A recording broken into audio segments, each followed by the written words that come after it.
featured bout light heavyweight. Khalil Roundtree Jr. has won 3 in a row. As such, he is the minus 180 favorite here against Chris Docus, plus 150. This fight was to happen June 10th at UFC 289. Docus pulled out due to injury 8 days before the fight. God, that name. I just can't help but go Northeast accent.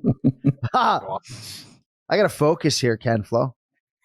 So Docus pulled out about a week before the fight, rebooked here. Now Docus trying to take Khalil Roundtree Jr.'s number 13 ranking. Brian Petrie, Roundtree Jr., Docus for you, my man.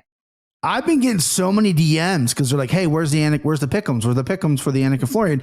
And everyone after that message is hammer Roundtree. And I get it, right? Chris Docus is on 3-fight knockout skid at heavyweight, dropping down. Typically, I don't love when heavyweights drop down because they're fighting bigger guys who are just a little more athletic. And Khalil Roundtree is explosive, athletic. Haven't really seen that from Docus. Not to mention, he's his black belt. He's his great black belt that we always, when we cap him, we're like, he's got this black belt. He's got 0 takedowns in the UFC.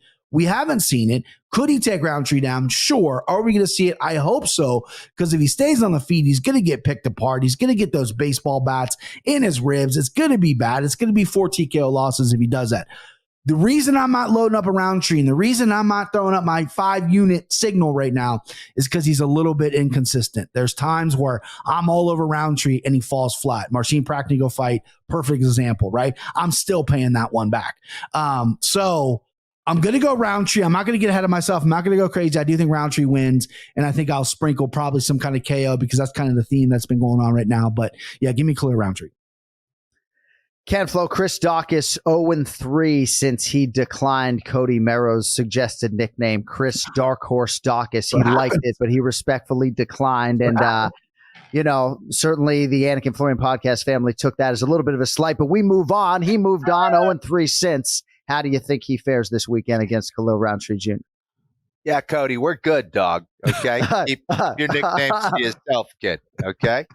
Thanks, but no thanks. No, I like it, Cody. I think he made a mistake there.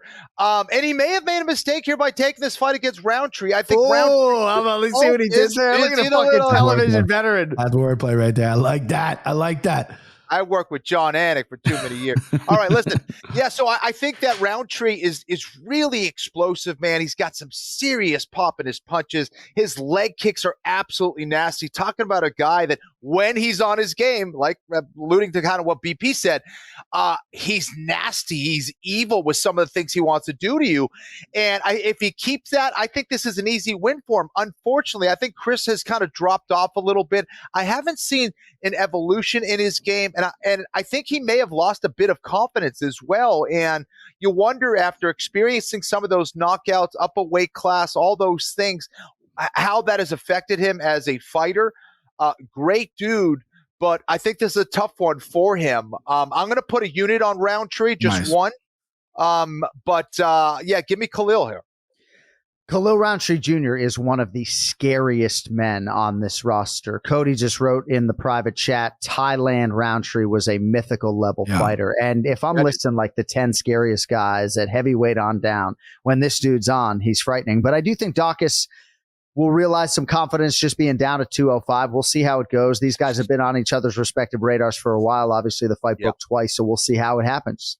All right, co-main event at featherweight.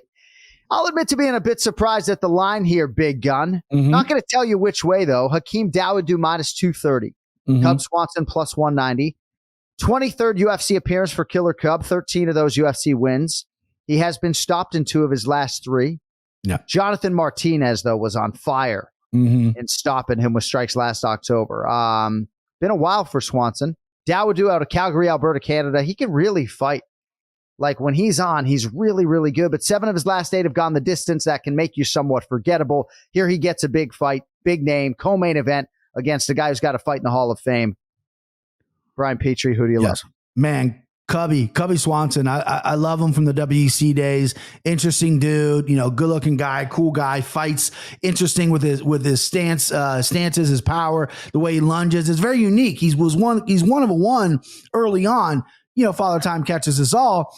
Mean Hakeem Dawodu might need to give back the mean if he doesn't get a finish here, because the guy has one finish in the UFC, a whole bunch of split decisions.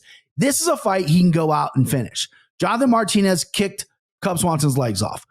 Keem Dawodu has good kicks. He has good punches. He has good cardio. He just hasn't put it together. I loaded up on him against Julian LaRosa, who's been chinny in the past. He lost that fight by decision. This is a guy that really needs to get going. Maybe a co-main event spot here is good at what's going to do it. This was the guy, Canada's best hope, before Mike Malott came on and said, no, I'm really the guy, right? So Dawodu here, they're setting him up for a big win here. Minus 230 scares me because of the inconsistency. I can see a play on Cub Swanson, but unfortunately, I do think Cub maybe isn't the fighter that he was. And I think, maybe if he takes a hard shot, he's not going to be digging a look to get back like he used to be able to. So give me Dawodu. Again, this is going to be another. I'm a little scared today. I've been a little baby back bitch, not willing to put some units on it, but I like Dawodu. This was going to be a 5-unit spread for me, but the more I looked into Dawodu and the more these split decisions are coming up and the way these judges are, I don't like it, but I like Dawodu just as a single pick. KenFlo, mean Hakeem Dawodu, 32 years of age, as he comes up on his 10th UFC appearance. Last fought nearly a year ago, UFC 279, September 2022.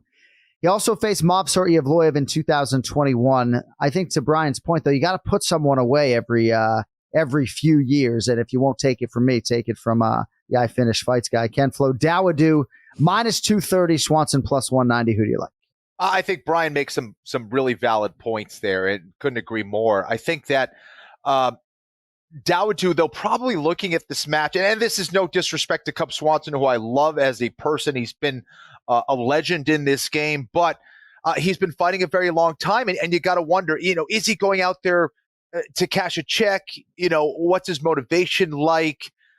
All that stuff. And I'd love to see an awesome Cub Swanson. And Cub Swanson in his prime, I think he wins this fight. The problem is I don't think he's in his prime right now. And if I'm Dawodu and I'm looking at this fight, this is the one that's going to be a confidence builder. This is the one you say to yourself, hey, this is a fight I can win. I know I can win, and I know I can finish if I stay aggressive and I stay sharp and I use striking variety and striking volume to overwhelm someone like Cub. And I think he can do that. I'm going to put 2 units on Dawodu. KenFlo's not scared. Look at this fucking guy. I love it. He's just so happy to not be in that fucking Penske right now. I tell you. 100%. I do use that F word as a verbal crutch. Main event between ranked welterweight contenders, 38-year-old Rafael dos Anjos out of Rio de Janeiro, minus 118, taking on Brazilia's Vicente Luque, who is minus 102. 35 UFC wins between these two gentlemen. As many of you know, RDA was the lightweight champion back in 2015, 2016. He made his UFC debut against Jeremy Stevens November 15th, 2008 at UFC 91. The same night, Kenny choked out Joe Daddy Stevenson live on pay-per-view in the co-main event. So that tells you how long RDA's been around. He's an absolute legend, still winning fights, coming off a neck crank of Brian Barberina last December.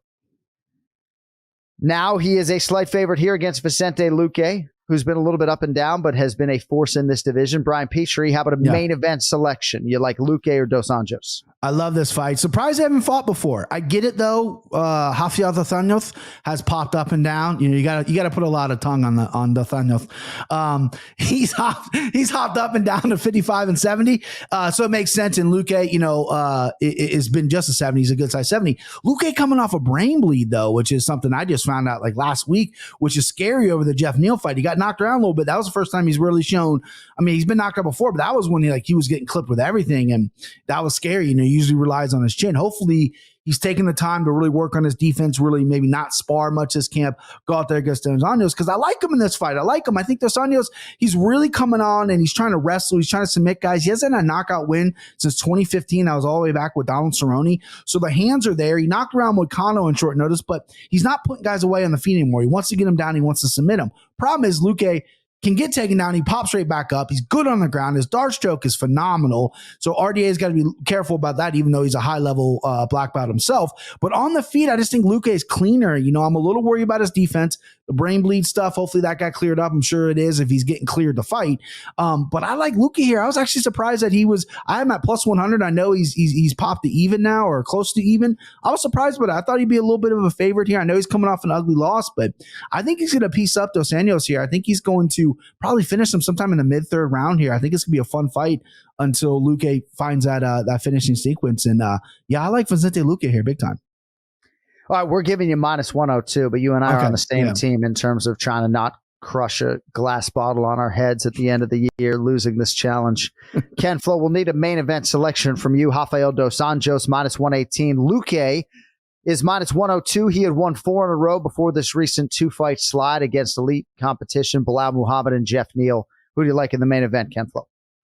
Yeah, this is an interesting one. I think that Luque, his gameness can never be questioned. His heart, his determination.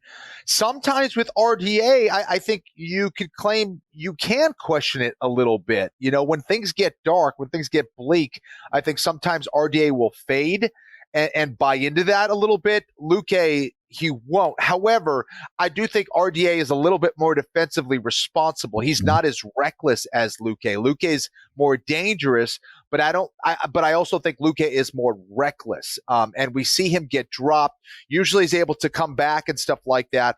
And you know, he's dangerous on the ground. I don't think he's dangerous enough to threaten someone like RDA. I still think he's very dangerous, especially in that clinch with his knees.